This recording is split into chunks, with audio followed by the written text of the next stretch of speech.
शायद जोधपुर की ऐसी कोई संस्था नहीं रही होगी जहां वो अध्यक्ष, मंत्री या संरक्षक या किसी पद पे न रहे हो। जोधपुर की 200 से ज्यादा संस्थाओं को संभालता था वो एक आदमी। गीता भवन जैसी विराट संस्था भी वही संभालते थे। पर उस आदमी का नियम था, बड़ी ऑफिस थी, बड़ा बिजनेस था, जमीनों का बड़ा धंधा था। मीटिंग में बैठा है कि कार्यक्रम में बैठा है कि ऑफिस में बैठा है कि कहीं भी बैठा है, जैसे ही 12:15 बजती वहां से खड़ा हो जाता। मंच पर बैठा है तो भी नियम क्या था, 12:35 पर वो, उनकी धर्मपत्नी, उनका बेटा और उनकी धर्मपत्नी यानी बहुरानी, ये चारों लोग जीवन भर हमेशा एक थाली में बैठ के उन्होंने खाना खाया। उन्होंने अपने बेटे से कह रखा था, बेटा उतना ही बिजनेस फैलाना, उतना ही काम फैलाना, उतना ही आगे बढ़ना कि 12:15 बजे से 12:30 के बीच अपन सभी लोग घर पे आ जाएं। और उन्होंने जीवन भर तक एक थाली में बैठकर अपने बेटे के साथ खाना खाया। जैसे ही 12:15 बजती, ऑफिस शटर नीचे, कोई व्यक्ति आया, साहब मुझे 12 लाख रुपए देने हैं, 3 बजे आना, वापस धंधे की शुरुआत करूंगा। 12 से 3 छुट्टी।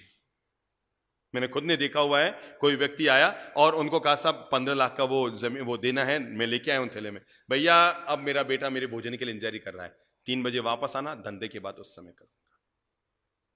हम फैसला करें, हम जीने के लिए कमा रहे हैं या कमाने के लिए जी रहे हैं, निर्णय कर लो। हम जीने के लिए कमा रहे हैं तो जीवन को व्यवस्थित कीजिए, और केवल कमाने के लिए जी रहे हैं तो अंधाधुंध लगे रहिए, इकट्ठे करते रहिए। अपने हर कार्य को व्यवस्थित कीजिए और घर को अपना टाइम जरूर दीजिए। बच्चे खाना खा रहे हैं, आप भी पास में बैठिए। कोई वहां धंधे में है, कोई वहां दुकान में घूम रहा है, कोई किटी पार्टी में घूम रही है, कोई किधर घूम रही है, और घर बड़ा अव्यवस्थित चल रहा है। घर की अपनी मर्यादाएं हैं, घर की अपनी शालीनताएं हैं। साथ में बैठ के भोजन करो, साथ में बैठ के भजन करो। अगर आप चाहते हैं परिवार में प्रेम रहे तो साथ में बैठ के भोजन कीजिए। अगर आप चाहते हैं समाज में प्रेम रहे तो साथ में बैठ के भजन कीजिए। पर घर को अपना टाइम जरूर दीजिए। रात को सोने से पहले 15 मिनट, अगर घर में बूढ़ी मम्मी है, बूढ़ी दादी सा है, तो सीधे अपने बेडरूम में मत घुसिए कि नहाए धोए खाए पिए ऑफिस से आए और सीधे बेडरूम में घुस गए। ना बाबा ना, आपकी दादी, आपकी मम्मी भी आपका 10 मिनट समय लेने की हकदार है। आप अपने बेडरूम में बाद में जाइए, पहले 10 मिनट उनके पास जाके बैठिए। दादी साहब कैसे हो, मम्मी जी कैसे हो, हालत ये है। वो तो बेचारी तुम्हें आते जाते देख देख कर केवल मन को खुश करती है, 2 मिनट पास में बैठ नहीं पाते। आपको खुद को नहीं पता कि अभी मम्मी के कौन सा दर्द है या नहीं है, वो मुंह से बोल नहीं रही कि आपको तकलीफ ना हो, और आपको पूछने का समय नहीं। इन्वेस्ट कीजिए, टाइम का इन्वेस्ट, और अपने मम्मी, बूढ़ी मम्मी के पास जाके बैठिए, बूढ़ी दादी के पास बैठे जाके, कैसे है दादी साहब, मम्मी जी कैसे हो, 2 मिनट पांव दबा दें। मेरे भाई, अगर आपके घर में 80 साल की बूढ़ी दादी माँ है, 90 साल की बूढ़ी दादी माँ है, आप बड़े किस्मत वाले हैं। क्योंकि याद रखना, बूढ़ा पेड़ फल तो नहीं देता है पर छाया जरूर देता है। और आप किस्मत वाले हैं कि वयोवृद्ध लोगों की छाया है। उनके पास जाओ, 10 मिनट उनके पांव दबा दो। घर में खरा घी है ना, शुद्ध घी है ना, थोड़ा घी निकाला, बहुओं से कहूंगा थोड़ा सा घर का घी लिया, दादी सा के पांव में जाकर धीरे धीरे धीरे धीरे यूं यूं मालिश कर दो। मैं सच कहता हूं, आप तो 5 मिनट उनके पांव में मालिश करेंगे, वो 5 घंटे तक रात भर आपको दुआएं देते रहेंगे। जो बहुएं, जो बच्चे रात को सोने से पहले अपने दादा दादी की सेवा करके सोया करते हैं, उनकी रात रात नहीं होती, उनकी हर रात दिवाली बन जाती है। जो रात को सोने से पहले घर की दादी सा अगर हैं, आप पत्नी को 8 घंटे देते हैं, धंधे को 8 घंटे देते हैं, बच्चों को 2 घंटे देते हैं, समाज में 4 घंटे गप्पे मारने में देते हैं, क्या आप में यह जागृति नहीं? जिस मां ने जन्म दिया, जिस पिता ने पूरा जीवन दिया, 15 मिनट उनके पास जाकर उनके सुख दुख का भी पूछूं, जरूर दीजिए। मैं कहूंगा, बड़े बुजुर्गों को आपसे कुछ नहीं चाहिए, केवल आपके टाइम का इन्वेस्ट चाहिए, और अपना 15 मिनट 20 मिनट शांति से जाकर उनके पास बैठो। मम्मी जी कोई सलाह, मम्मी जी कोई काम काज कुछ लेकर आना है, मम्मी जी घर में सब ठीक है ना, आपका भोजन पानी व्यवस्था। 24 घंटे में एक बार बड़े बुजुर्गों के साथ बैठ के खाना खाइए, ताकि आपको पता लगे कि आपकी दादी माँ क्या खा रही है, उनको क्या खाने को मिल रहा है। मैं कई अमीर घरों में गया हूं जहां पर उनके अभिभावक मुझे कान में कहते हैं, बाप जी हमारे बेटे ने समझाओ नहीं, बाप जी भोजन तो कम से कम सुख से दे।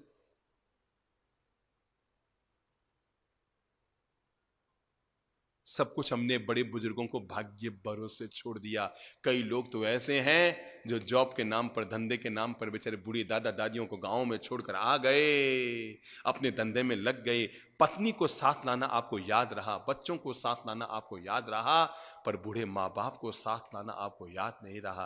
वे वहीं रह गए, जब उनका स्वर्गवास हुआ तब आप गांव में गए और जाकर के फिर आपने 800 लोगों का खाना रखा पूरे गांव का। जिस दादी माँ को आपने सुख से कभी कड़ी खिचड़ी भी उनको नहीं खिलाई थी, कभी आटे का हलवा भी सुख से बना के बूढ़ी दादी साहब को आपने नहीं खिलाया था, भगवान के भरोसे अकेले गांव में छोड़कर आए। और जब वो राम राम सत्य हो गई, गोलोकवासी हो गई, जब उसका स्वर्गवास हो गया, आप गए अपने परिवार को लेकर, गांव का जीवन किया, 1000 लोगों का खाना किया, 3 मिठाई बनाई, ये बनाई वो बनाई, पूरे गांव का जीवन किया, एक बड़ी तस्वीर बनाई है, फ्लैक्स में बूढ़ी दादी साहब की एक बड़ी तस्वीर बनाई, गांव वालों को इकट्ठा किया, शांति पाठ का आयोजन किया, तस्वीर के आगे बड़ी सी माला लगाई, कांच लगाया और बड़ा सा दीपक जलाया, धूप जलाया और थाली लेकर आए मां जी को चढ़ाने के लिए। जिस मां को कभी सुख से खिचड़ी खाने को न मिली थी, उस मां के आगे क्या लेकर आए? 4 मिठाइयों से भरी हुई थाली लेकर आए। आपको पता है, तब वो तस्वीर में बैठी हुई मां सोचती है, इस तस्वीर को फाड़कर बाहर निकलूं और मारूं 2 जूत कि जिंदी थी तो सुख से खिचड़ी न खिलाई और ये 4 मिठाइयों का नाटक कर रहा है। मेरे भाई, घर के अभिभावकों को संभालना आपकी जवाबदारी है, और अगर आप इससे अपना मुंह मोड़ते हैं, आप ये मत सोचना आप उनका वर्तमान बिगाड़ रहे हैं। सच्चाई तो ये है, आप अपना भविष्य बिगाड़ रहे हैं, आप अपना बूढ़ापा बिगाड़ रहे हैं। आज उनका है और कल और कल और कल आपका है। जो आज आप कर रहे हैं वो बीज बो रहे हैं, और जो कल आपको मिलेगा वो आपके बोए हुए बीजों का भी फल आपको मिलेगा। आज की जो बात आपसे अनुरोध करना चाह रहा हूं वो है, मन बना लो। मैं अपने घर के बड़े बुजुर्ग अभिभावकों का मान सम्मान गौरव का ध्यान रखूंगा, उनको अपना समय दूंगा, उनके साथ थोड़ा बैठकर मीठी बातें करूंगा, उनके सुख दुख की बातें करूंगा, उनसे सलाह लूंगा, उनका मार्गदर्शन लूंगा।